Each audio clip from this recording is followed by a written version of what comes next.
Welcome back, YouTube. It's a great day to be different.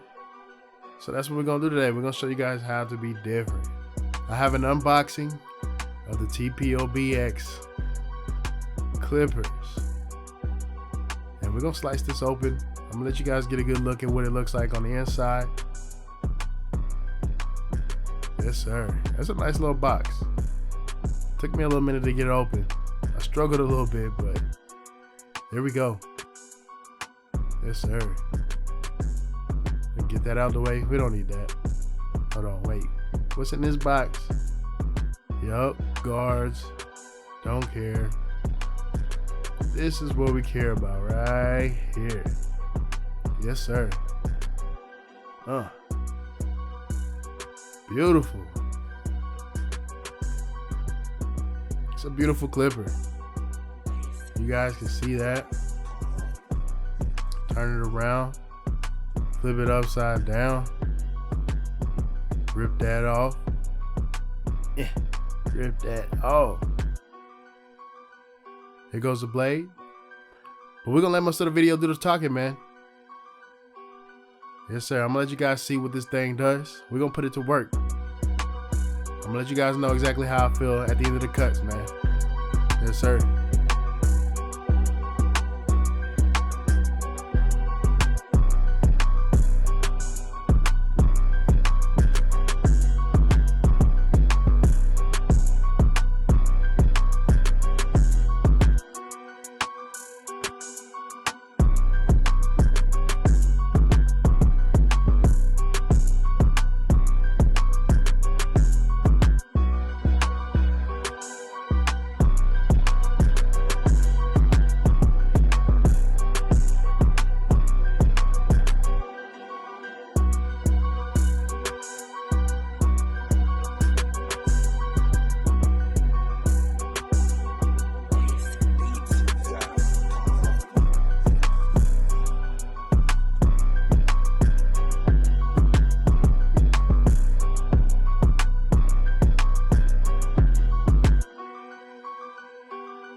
Well, what's up, guys? We are here to talk about the TPOB X, man. My opinion on these, not bad at all. These aren't bad at all.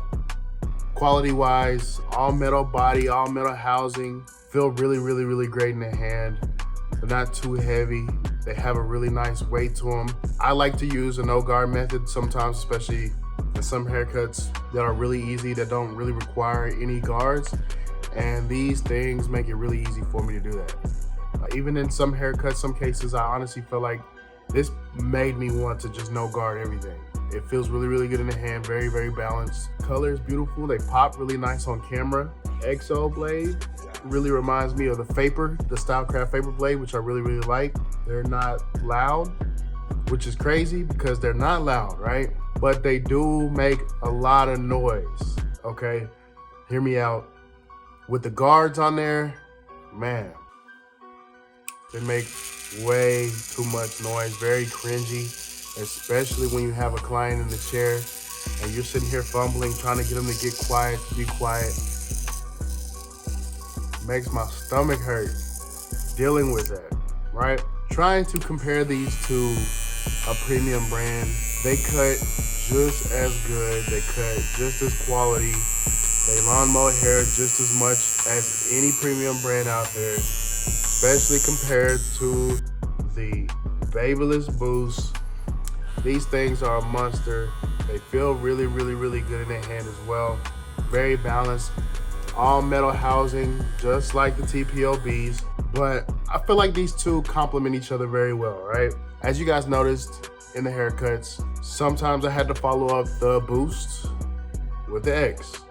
Sometimes I had to follow up the X with the Boost. So hand in hand, I think next to each other, these guys work very well with each other. If you had them both on your station, they both could be used for the same thing, or they both could be used behind each other.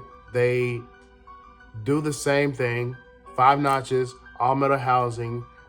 Weight is very similar. They hold the same blades, they use the same guards, everything. Even the premium guards that came with these are the exact same thing as the ones that come with the Babyliss Boost, right? If you are going to use the TPOB X and you don't want it to have any rattle noise, whenever you are cutting, you are going to need to use the guards that come with this. Downfall that I do not like, because I like the wall guards. So as you see in the video, throwing on the wall guards and even the slime green TPOB guards, which is basically the exact same thing as the wall guards, they rattle very bad. And I know what you're thinking, it's because it's zero gap too close. That is a possibility when it is closed, but when it is all the way open, or when it is anywhere in between besides all the way closed, it rattles, and you can't stop that. The only way you can stop it is by just completely swapping over to the guards that it came with. Whenever I'm getting a clipper, when I'm looking for a clipper that I want to purchase, that I want to put in my lineup, they have to fall in line with that wall guard system. That is just my opinion. That is just my style of cutting.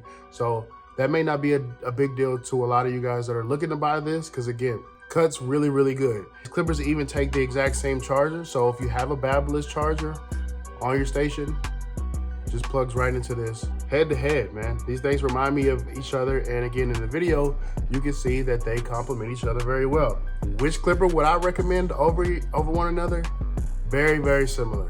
They cut very similar to each other. They cut the same texture. They mow down hair. They do the exact same thing, to be honest with you. Again, if you like the Babyliss scar system, this thing is basically Babyliss. And you can put a Babyliss blade on this. All you have to do, unscrew these, swap on the Babyliss blade if that's what you're into. Well, then you now have a Babyliss clipper in your hand. So if anybody else is looking to get one of these, I would definitely recommend. If you like the Babyliss guard system, this is it. In the shape of a Coco clipper, but with the power and the versatility of a Babyliss Boost. Honestly, like the ergonomics of this clipper a lot more than I do of this one, of the Babyliss Boost. I prefer the ergonomics of this, but the rubber grip on here is just a game changer.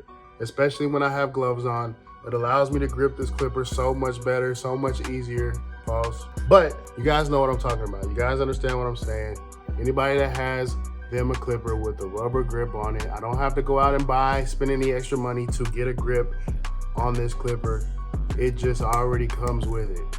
And for that reason, with the grip being on there and with me being able to use the wall guard system without it making any noise, that's why I would give the Boost an upper hand. Other than that, same power, do the same job, does any haircut, does any style, they both do the exact same thing. It is just based off of preference on which guards that you like. And also, this comes with a charging dock. So unfortunately, these things do not come with a charging dock. And me, I like to have that access. I like being able to have a charging dock option, because when I'm cutting, I don't like to have to just lay this down. One, it gets a little messy. You lose control, you lose track of where your clippers are because you're just laying them down anywhere, for one. And as for two, me getting in that bad habit of just laying your clipper down, you forget to charge, you forget to plug it in. And that's an extra step. So if I'm cutting hair and I'm swapping, I'm laying this down to pull out the trimmer, I don't want to have to plug this in every single time just to make sure that it's charged throughout the day. Makes it a lot more convenient for whenever you are cutting hair to just plug it, to just sit in the charging dock and keep it moving without having to be reminded. And it also gets you in that motion of making sure that your clipper's in the exact same spot every single time. That way, whenever you reach, it becomes muscle memory and your clipper is there. And half the time you don't even have to look. You just reach, grab it, and it's there. When you're just laying it down, sometimes you are laying it down in different spots, and then you have to make sure that it's very minimal, but it will slow down your time when you are turning, looking, and searching for your clipper, and also having to continue to remember to plug it in. So that is all based off of preference, personal opinion. Other than that, if you're looking for a budget clipper that is gonna give you a Babyliss and you're not really worried about the small nitpicks, yeah, this is a go. Would I recommend these to new and upcoming barbers? Yes, definitely. If you are not looking to spend $250 on a clipper on a Babyliss Boost, $100, and you may even, if you luck up, may even be able to get these on sale, because TPOB likes to discount discounted clippers. So they will put a discount on top of the discount, where right now these are going for $100. Maybe a month from now, 2 months from now, you can get these for $70, $80. So especially for a $70, $80 clipper, yes, 100%. I would recommend these to new barbers that are coming up, because if you're a new barber, you're not really nitpicking about charging docks. You're not really nitpicking about which guards you use. You're still trying to find yourself. So yes, sir. These all day. Definitely recommend. Yeah, that's pretty much it though. So like, share, subscribe, comment, do whatever you got to do to keep me on your timeline, man. Let me know what kind of clippers you guys want to see. Let me know what kind of haircuts you guys want to see. I'm also doing haircut tutorials. So yeah, go ahead and go through my page. Let me know what y'all want to see, man. 2024 is going to be different. So we also got some custom Babyliss coming out soon. So y'all stay tuned to that. Yeah, it's going to be crazy. 2024 is going to be crazy, guys. So yeah, peace. We out. Salute.